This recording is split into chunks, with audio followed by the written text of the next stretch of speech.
எல்லாருக்கும் வணக்கங்க. நேட்டோ நாடுகளை தாக்கும் திறன் கொண்ட யார்ஸ் அணு ஆயுதத்தை சைபீரியாவில் நிலைநிறுத்திய ரஷ்ய அதிபர் புதின், உக்ரைனின் 10 மாகாணங்களை குறிவைத்து 400 ட்ரோன்கள் 30 ஏவுகணைகளை வீசிய ரஷ்ய ராணுவம். ஈரான் போருக்கு மத்தியில உக்ரைன் நாட்டை மையமா வச்சு அமெரிக்கா, ரஷ்யா, நேட்டோவுக்கு நடுவுல இப்ப என்ன நடந்துட்டு இருக்குன்னு இந்த வீடியோல பார்க்கலாம் ஃப்ரெண்ட்ஸ். வீடியோக்குள்ள போறதுக்கு முன்னாடி ஜியோ பாலிடிக்ஸ்ல ஒவ்வொரு நாளும் நடக்கக்கூடிய சம்பவங்களை துல்லியமா ரிசர்ச் பண்ணி உங்களுக்கு வீடியோஸா கொடுத்துட்டு இருக்கோம். நம்ம சேனலை மறக்காம சப்ஸ்கிரைப் பண்ணிக்கங்க, தொடர்ந்து சப்போர்ட் பண்ணுங்க. இப்போ வாங்க ஃப்ரெண்ட்ஸ், நம்ம வீடியோக்குள்ள போகலாம். இப்போதைக்கு 2026 உலக வல்லரசுங்களா இருக்க அமெரிக்கா, ரஷ்யான்ற இந்த 2 நாடுகளுமே மற்ற நாடுகளோட இப்ப போர் நடத்திக்கிட்டு இருக்காங்க. 2022 உக்ரைனோட போர் நடத்திக்கிட்டு இருக்க ரஷ்ய அதிபர் விளாடிமிர் புதின் 2025 அமைதி பேச்சுவார்த்தை மூலமா போரை முடிவு கொண்டு வரதுக்கு சம்மதம்ன்ற மாதிரி அவர் தரப்புல சொல்லியிருந்தாரு. இருந்தாலுமே நேட்டோ நாடுகளோட தலையீடு காரணமா உக்ரைன், ரஷ்யாவுக்கு நடுவுல போர் நிறுத்தன்ற மாதிரியான எந்த ஒரு நல்ல விஷயமும் ஏற்படாம போயிடுச்சுங்க. நிலைமை இப்படி போயிட்டு இருக்க ரஷ்யாவுக்கு அடுத்து உலகத்தோட இன்னொரு வல்லரசா இருக்கிற அமெரிக்காவும் 2026 ஈரானோட போர் நடத்திக்கிட்டு இருக்காங்க. ரஷ்யா உக்ரைனோட ஸ்பெஷல் மிலிட்டரி ஆபரேஷன்ன்ற பேர்ல அவங்க போரை நடத்திக்கிட்டு இருக்காங்க. அதுவே அமெரிக்க அதிபர் ட்ரம்ப் எடுத்துக்கிட்டா அவர் ஆபரேஷன் எபிக் ஃபியூரின்ற பேர்ல ஈரானோட போர் நடத்திக்கிட்டு இருக்காரு. இந்த ஈரான் போரையும் ஒரு களமா வச்சு ரஷ்யா, உக்ரைனுமே இன்னொரு போரை நடத்திக்கிட்டு இருக்கிறதா டிஃபென்ஸ் எக்ஸ்பர்ட்டுங்க சொல்றாங்க. ஏன் ஈரான் போர்ல இந்த 2 நாடுகளும் சம்பந்தப்படுறாங்கன்னு பாத்தீங்கன்னா, ரஷ்யாவோட நெருங்கிய நட்பு நாடுகள்ல ஒன்னா ஈரான் இருந்துகிட்டு இருக்காங்க. அந்த காரணத்தினால தான் ஈரானோட அணு உலையா இருக்கிற அரக் அணு உலையும் கூட ரஷ்யாவோட கூட்டு முயற்சியில தான் உருவாக்கப்பட்டிருக்குது. இது மட்டும் இல்லாம ஈரானோட நியூக்ளியர் சயின்டிஸ்டுங்களுக்கு ரஷ்யா உதவி பண்ணி தான் ஈரான் இப்ப அணு ஆயுதங்களை தயாரிக்கிறதுக்கான நியூக்ளியர் என்ரிச்மெண்ட்டை 60% தாண்டி கொண்டு போயிருக்கிறதாவும் டிஃபென்ஸ் எக்ஸ்பர்ட்டுங்க சொல்றாங்க. ஃப்ரெண்ட்ஸ், இப்படி ரஷ்ய அதிபர் புதின் ஈரானுக்கு சப்போர்ட் பண்றதுனால தான் நீங்க ஈரானுக்கு சப்போர்ட் பண்றீங்கன்னா நாங்க அமெரிக்காவுக்கு சப்போர்ட் பண்ணுவோன்னு உக்ரைன் அதிபர் ஜெலன்ஸ்கி ஈரானோட ஷாகித் ட்ரோன்ஸுங்களை தாக்கி அடிக்கிறதுக்கான இன்டர்செப்டார் ட்ரோன்ஸுங்களை அமெரிக்காவுக்கு கொடுத்து உதவி பண்ணிட்டு இருக்காரு. அதையும் தாண்டி அரபு நாடுங்க ஈரானோட ட்ரோன்ஸுங்க மிசைல்ஸுங்களால அடி வாங்கிட்டு இருக்காங்க. அந்த காரணத்தினால அரபு நாடுகளுக்கும் நாங்க ஹெல்ப் பண்ண தயார்னு உக்ரைன் அதிபர் ஜெலன்ஸ்கி பட்டத்து இளவரசர் முகமது பின் சல்மான நேரடியா ரியாத்திலே வச்சு சந்திச்சு பேசினாருங்க. இந்த சந்திப்புக்கு அப்புறம் உக்ரைன் உருவாக்கி இருக்கிற இன்டர்செப்டார் ட்ரோன்ஸுங்களை சவுதி அரேபியாவுக்கு கொடுக்கறதுக்கு உக்ரைன் தயாரா இருக்கிறதா ஜெலன்ஸ்கி ஒப்பந்தம் போட்டிருக்காருங்க. ரஷ்யாவுக்கு எகென்ஸ்டா நிக்கணும்ன்ற ஒரே காரணத்துக்காக தான் ஈரான் போர்லையும் அமெரிக்காவுக்கு உக்ரைன் துணையா நின்றுட்டு இருக்காங்க. இப்படிலாம் பண்றது மூலமா இந்த 2026 ரஷ்யாவோட போர் நடத்துறதுக்கு தேவைப்படுற ஏர் டிஃபென்ஸ் சிஸ்டம்ங்க, அதுக்கப்புறம் F-16, F-18 மாதிரியான போர் விமானங்கள் உட்பட மற்ற ஏவுகணைகளையும் ட்ரம்ப் கிட்ட பேசி வாங்க முடியுன்ற மாதிரி உக்ரைன் கணக்கு போட்டுட்டு இருக்காங்க. ஃப்ரெண்ட்ஸ், இது ஒரு பக்கம் இருக்க ரஷ்ய அதிபர் விளாடிமிர் புதின் நேட்டோவுக்கு செக் வைக்கிற மாதிரியான ஒரு காரியத்தை இப்ப பண்ணிருக்கிறதா குளோபல் மீடியாவா இருக்க ரைட்டர்ஸ் செய்தி வெளியிட்டு இருக்காங்க. ரஷ்ய அதிபர் புதின் ஈரான் போருக்கு மத்தியில பாதுகாப்புக்கான உயர்மட்ட மீட்டிங்கை கூட்டியிருக்காரு. இந்த மீட்டிங்ல எடுக்கப்பட்ட முடிவு பிரகாரம் உக்ரைனுக்கு எதிரான போரை தீவிரமாக்கிறதுக்கும் அதுக்கப்புறம் ரஷ்யாவோட நியூக்ளியர் கேப்பபிளை இன்க்ரீஸ் பண்றதுக்கான உத்தரவுகளை புதின் பிறப்பிச்சிருக்கிறதா தகவல் வந்திருக்குதுங்க. அந்த அடிப்படையில தான் ரஷ்ய ராணுவன்றது அவங்களோட நியூக்ளியர் கேப்பபிளை இன்க்ரீஸ் பண்ற விதமா ரஷ்யாவோட பறந்து விரிஞ்ச நிலப்பரப்பா இருக்கிற சைபீரிய காடுகள்ல நியூக்ளியர் மிசைல்ஸ்களை டிப்ளாய் பண்ண ஆரம்பிச்சிருக்காங்க. குறிப்பா ரஷ்யா தன்னோட கண்டம் விட்டு கண்டம் பாயிர யார்ஸ் அணு ஆயுதத்தை அங்க சைபீரிய காடுகள்ல புதுசா டிப்ளாய் பண்ணிருக்கிறதா குளோபல் மீடியாவா இருக்க தி அசோசியேட்டட் பிரஸ் செய்தி வெளியிட்டு இருக்காங்க. ரஷ்யா இப்போ திடீர்னு சைபீரிய காடுகள்ல நியூக்ளியர் ICBM டிப்ளாய் பண்றதுக்கு என்ன காரணம்னு பாத்தீங்கன்னா, நேட்டோ நாடுகளால ஒவ்வொரு வருஷமும் ஏற்படக்கூடிய பாதுகாப்பு அச்சுறுத்தலை கணக்கிட்டு அதுக்கேற்ற மாதிரி தான் ரஷ்யா அவங்களோட நியூக்ளியர் மிசைல்ஸுங்களை டிப்ளாய் பண்றதா டிஃபென்ஸ் எக்ஸ்பர்ட்டுங்க சொல்றாங்க. ரஷ்யாவோட நிலப்பரப்பை எடுத்துக்கிட்டீங்கன்னா அது ஆசியா, ஐரோப்பா, அதுக்கப்புறம் அமெரிக்கா கண்டத்தையே போய் டச் பண்ணுதுங்க. மொத்தமா 1 கோடிக்கு அதிகமான சதுர கிலோமீட்டர் பரப்பளவு கொண்டிருக்கிற ரஷ்ய நிலப்பரப்புன்றது நிறைய நேட்டோ நாடுகளோட அவங்களோட பார்டர்ஸை ஷேர் பண்ணிக்கிறாங்க. இதை இந்த மாதிரி சொல்றதை விட ரஷ்யாவோட பார்டர்ஸை ஷேர் பண்ணிக்கிட்டு இருக்கிற நாடுகளை அமெரிக்கா நேட்டோவில் இழுத்து போட்டாங்கன்னு தான் நம்ம சொல்லணும். இதுல ரஷ்யாவோட பார்டர்ஸை ஷேர் பண்ணிக்கிட்டு இருக்க நார்வே, ஃபின்லாந்தில் தொடங்கி அதுக்கப்புறம் சோவியத் யூனியன்ல இருந்த நாடுகளான எஸ்டோனியா, லாட்வியா, அதுக்கப்புறம் லித்வேனியா நாடுகளும் நேட்டோவில் உறுப்பினராக இருக்கிறாங்க. இதோட சேர்த்து ரஷ்யாவோட நிலப்பகுதியாக இருக்க கலிங்கார்டு பகுதியில் பார்டர்ஸை ஷேர் பண்ணிக்கிட்டு இருக்க போலாந்து நாடுமே நேட்டோ நாடாக தாங்க இருக்குது.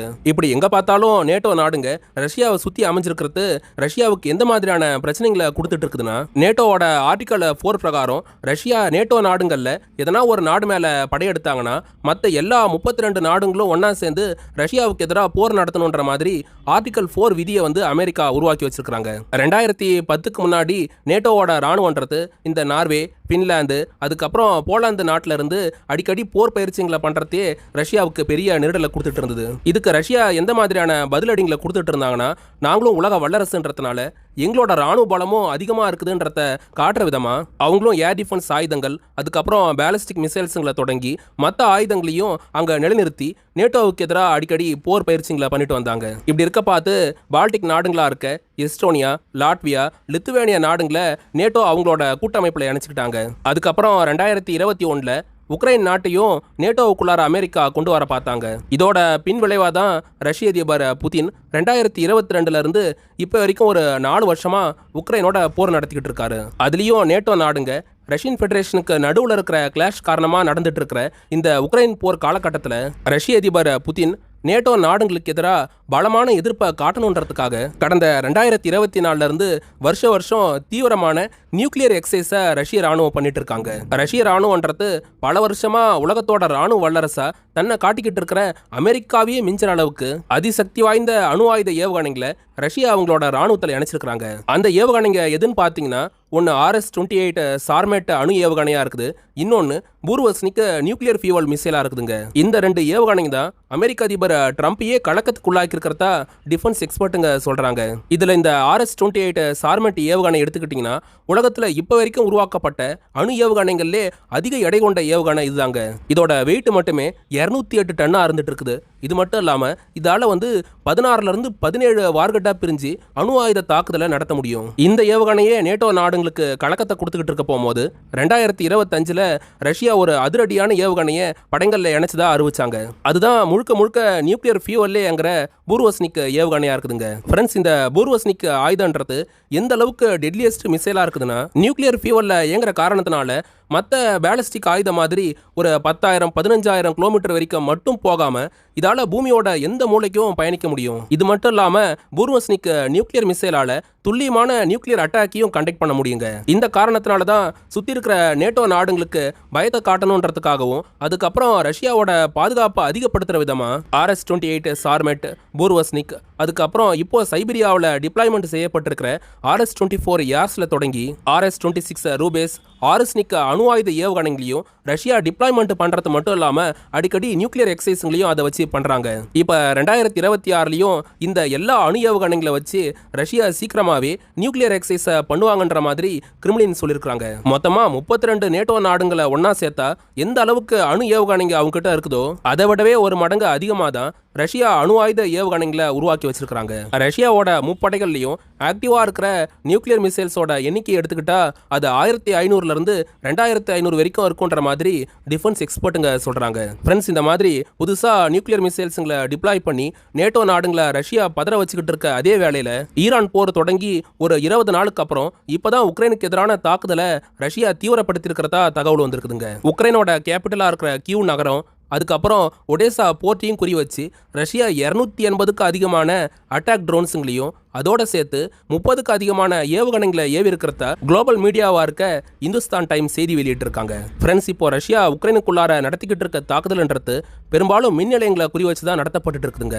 இதோட சேர்த்து உக்ரைனோட கேஸ் பைப் லைன்ஸை குறி வச்சும் ரஷ்யா அட்டாக் பண்ணிட்டு இருக்காங்க. பல நாட்களுக்கு அப்புறம் உக்ரைனோட நகரங்களை டார்கெட் பண்ணி ரஷ்யா மேசிவ் அட்டாக் பண்ணியிருக்கிறது சம்பந்தமா உக்ரைன் அதிபர் ஜெலன்ஸ்கி என்ன பேசியிருக்காருன்னா, ரஷ்ய ராணுவன்றது கியூ நகரத்தையும் ஒடேசாவையும் டார்கெட் பண்ணி 280க்கும் அதிகமான ட்ரோன்ஸுங்களை ஏவனாங்க. அதுல 70% ட்ரோன்ஸுங்களை இன்டர்செப்டார்ஸை பயன்படுத்தி வானத்திலே தாக்கி அழிச்சிட்டதா ஜெலன்ஸ்கி சொல்லியிருக்காருங்க. இந்த தாக்குதலுக்கு பதிலடியா ரஷ்யாவோட ஆயுத தொழிற்சாலையும் 2 பெட்ரோலியம் ரீஃபைனரி லிமிடெட்ஸை குறி வச்சு ஏவுகணையை வீசியிருக்கிறதா உக்ரைன் சொல்லியிருக்காங்க.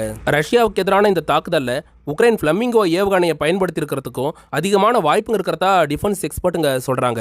ரஷ்யா நேட்டோவுக்கு எதிராக யார்ஸ் அணு ஆயுதத்தை டிப்ளாய்மெண்ட் பண்றத பத்தி நீங்க என்ன நினைக்கிறீங்கன்றத கமெண்ட்ல பதிவு பண்ணுங்க. இதோட இந்த வீடியோவை முடிச்சுக்கிறேங்க. ஃப்ரெண்ட்ஸ், நாங்கள் டிஃபென்ஸ் ஜியோ பாலிடிக்ஸ்ல வர தகவலுங்களை நிறைய ஆர்டிகல்ஸை படிச்சு ரிசர்ச் பண்ணி தான் உங்களுக்கு நாங்கள் வீடியோஸாக கொடுத்துட்டு இருக்கிறோம். எங்களுக்காக நீங்க பண்ற பெரிய உதவி என்னன்னா சப்ஸ்கிரைப் பண்றது தாங்க. எங்களுக்கு சில நண்பர்கள் யூடியூபோட சூப்பர் தேங்க்ஸ் ஆப்ஷன் மூலமாவோ அதுக்கப்புறம் QR கோட் மூலமாக ஹெல்ப் பண்ணிட்டு இருக்காங்க. அவங்க எல்லாருக்கும் ரொம்ப நன்றிங்க. நீங்களும் உதவ நினைச்சீங்கன்னா இந்த வழிகளை பயன்படுத்தி உங்களால் முடிஞ்ச ஹெல்ப்பை எங்களுக்கு பண்ணலாம் ஃப்ரெண்ட்ஸ். தொடர்ச்சியாக பெரும் போர்களை நடத்திக்கிட்டு இருக்க வல்லரசுங்களோட அதிபருங்க போருங்களை அடியோட கைவிட்டு மக்களுக்கான அடிப்படை தேவையாக இருக்கிற கல்வி, உணவு, மருத்துவ மாதிரியான விஷயத்துக்கு முக்கியத்துவம் கொடுக்கணும்னு நாங்கள் கேட்டுக்கிறோங்க. அடுத்து ஒரு டிஃபென்ஸ் ஜியோபாலிட்டிக்ஸ் தகவலோட நாளைக்கு உங்களை வந்து சந்திக்கிறேன். அது வரைக்கும் உங்ககிட்ட இருந்து விடை பெறுவது ஆல் இன் தமிழ்.